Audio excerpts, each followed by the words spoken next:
Vasco que hoje, e a gente tem que colocar assim, apesar do torcedor ser contrário, perdeu um jogador, o atacante GB, que ontem foi para o jogo e hoje de manhã viajou para Fortaleza e foi aprovado nos exames médicos. Muita gente pergunta, mas vem cá, a questão do joelho.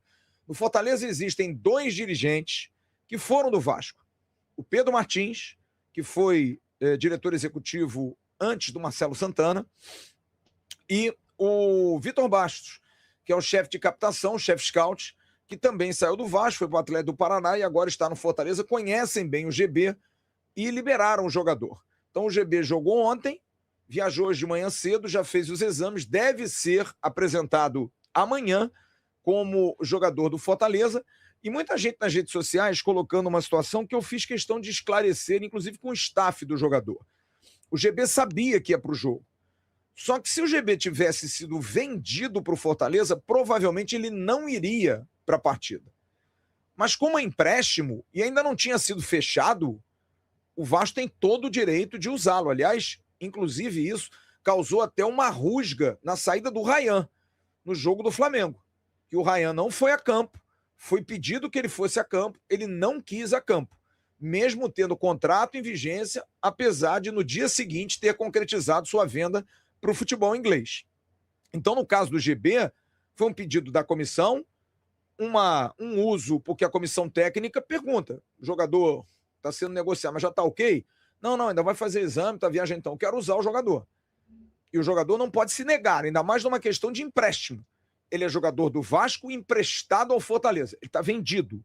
Aí é uma questão diferente, é completamente diferente. Claro que é um risco, ele podia ter se machucado, mas ele pode se machucar indo para o aeroporto, ele pode se machucar em casa pegando um utensílio num armário do banheiro, enfim. Então ele foi para o jogo porque é isso, ele tem contrato com o Vasco e foi colocado para ele e ele acabou jogando. Mas o GB está indo para a equipe do Fortaleza e vai ser apresentado amanhã. Boa sorte ao GB, que realmente no Vasco não estava rolando, né? Não estava acontecendo. Sobre mercado, Alisson, jogador do São Paulo, foi realmente oferecido, mas o Vasco não quer.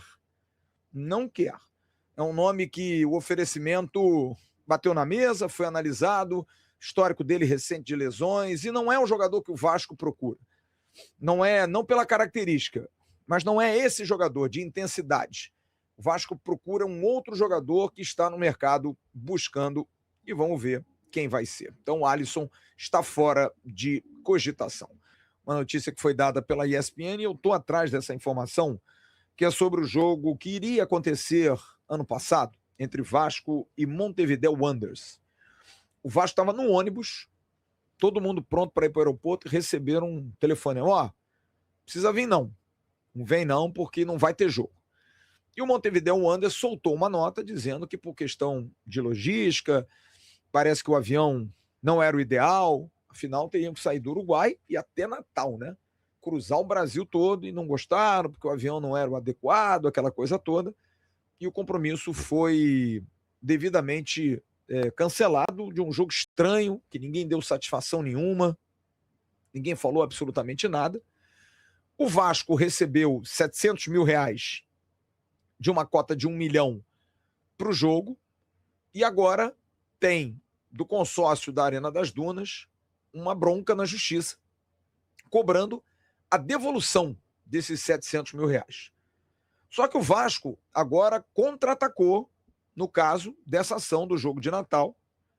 O Vasco não só quer ficar com os 700 mil, diz que não vai devolver, como ainda cobra os 300 mil restantes do milhão que teria que ter sido pago.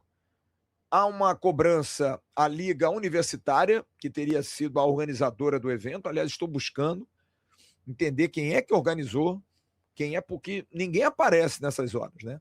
Saber quem é que trabalhou nisso aí, se foi empresa de lá, se foi empresa daqui, né? Porque a gente vê muitas empresas que fazem jogo, mas para esse jogo aí ninguém apareceu. O jogo só foi cancelado, ficou por isso mesmo, ninguém falou nada, ninguém disse nada. E dane-se o povo do Rio Grande do Norte, né? Dane-se. Teve jogo. O Vasco está brigando por aquilo que acha da Arena das Dunas também está lutando por aquilo que acha direito. O Vasco usa o discurso de que foi um problema da organização, então ele recebeu um adiantamento e que não teria que devolver, porque ele estava, inclusive, isso é uma realidade, estava todo mundo dentro do ônibus indo para o aeroporto. E a coisa degringolou, mas é um tema que hoje entrei em contato com Natal e você sente que as pessoas, até entrei em contato com o pessoal da Arena das Dunas, não respondem com assertividade, não, eu não sei bem, pergunta para outro, é um negócio meio estranho, sabe? É uma coisa meio mal contada essa história, mas uma hora a gente vai entender isso aí, né? E é claro que se a gente tiver como divulgar, se a gente tiver como provar, porque é um fato lamentável. Pessoas compraram o ingresso, até entender se devolveram o ingresso das pessoas, se está tudo direitinho. Aliás, se você comprou o ingresso para esse jogo de Natal, entre em contato com a gente. Você teve a devolutiva, deu tudo certinho, não teve problema nenhum, né? Meu amigo Richardson Everton, que é lá de Caicó, como é que é o negócio aí? Você que chegou a comprar, amigos que compraram para o jogo, tudo ok, o dinheiro foi devolvido, vocês têm notícia? Eu vou pedir ao pessoal de Natal para ser meu repórter. Vocês têm alguma notícia aí? Sabem quem é que vendia? Qual era a etiqueteria que vendia o ingresso? A gente precisa descobrir quem é o responsável pelo cancelamento de um jogo na véspera. Eu me lembro que eu entrei no Sextou, o jogo era no sábado.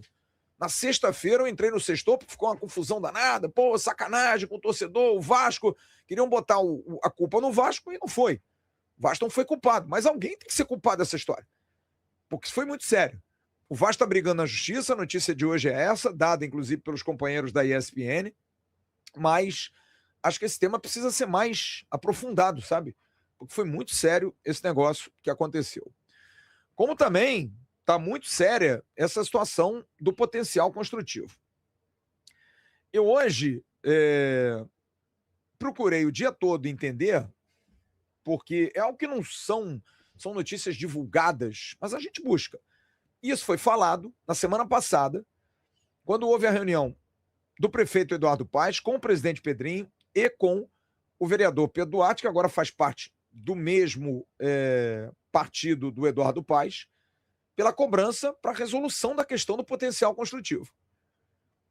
O Vasco tem hoje, e isso foi explicado recentemente em entrevista pelo Renato Brito, dois parceiros que já deram ok em 30 mil metros quadrados comprados. Tá? O Vasco tem 280 mil metros quadrados, isso resolvido, que é o que equivale ao terreno de São Januário. Então tem 280 mil metros quadrados do potencial construtivo para terrenos na Barra. E como disse o Renato Brito, para você ter o potencial construtivo para vender, você precisa ter terreno. Esses dois players têm 30 mil cada um. Então, ficou sobrando 220. E a Sod Capital, que é do investidor e que o mercado não abraça, e eu estou falando aqui porque eu falo com muita gente do mercado, inclusive do ramo imobiliário. O senhor Wilson Borges é um cara que o pessoal olha de lado. Mas o Vasco se aproximou e viu no seu Wilson Borges uma boa oportunidade, porque ele ofereceu ao Vasco a compra dos 220 mil metros quadrados através da busca de um terreno que seria do Clube Marapendi, na Barra da Tijuca. Dia 15 de setembro era o prazo, foi adiantado para 12 de dezembro e foi repassado para esse ano. E surgiu, nessa reunião de semana passada, a data de 12 de fevereiro, hoje, como data limítrofe. Semana passada, o Pedro Duarte gravou um vídeo que a gente expôs aqui, eu não estava aqui no Rio, mas ouvi, e eu recebi, inclusive, o vídeo, dizendo claramente que a Sod Capital não exerceria a compra desse terreno. Não exerceria. E não haveria a possível renovação dessa concessão. Só que o Renato Brito, nessa entrevista dada aos companheiros do canal Expresso, deixou bastante claro que não existe exclusividade à Sod Capital. E aí a gente fica na dúvida, porque se tem, por parte do poder público, a divulgação de que hoje seria um limite para ele exercer essa exclusividade, se o Renato Brito, que é uma pessoa extremamente confiável e que está tocando esse projeto pelo Vasco, diz em uma entrevista que não há exclusividade, então tem alguma coisa mal contada nisso aí, tem algum erro de interpretação. Mas eu recebi hoje a informação de que, a priori, não há uma confirmação, só amanhã. Mandei mensagem hoje para o Pedro Duarte, mandei mensagem para o Renato Brito. Ambos me responderam. O Renato, inclusive, falou: olha, vai ver a entrevista. Eu vi lá a entrevista. Porque ele diz que, teoricamente, não tem renovação, porque não tem exclusividade.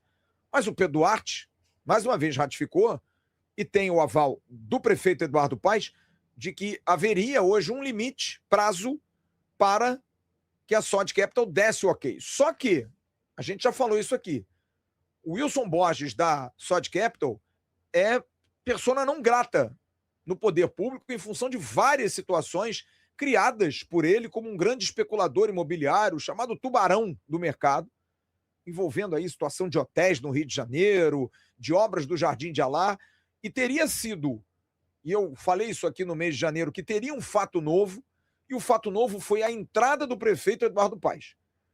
Eduardo Paes vai vir como governador do estado do Rio de Janeiro e quer, antes de começar a sua campanha, resolver esse caso e deu um limite do dia 20 ao presidente Pedrinho.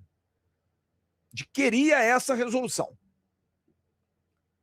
Então a gente está esperando para saber se a partir de amanhã as construtoras que estiveram nessa reunião de semana passada estarão livres, porque todas disseram: se o Wilson estiver, nós não estamos. Isso foi falado pelo Pedro Duarte.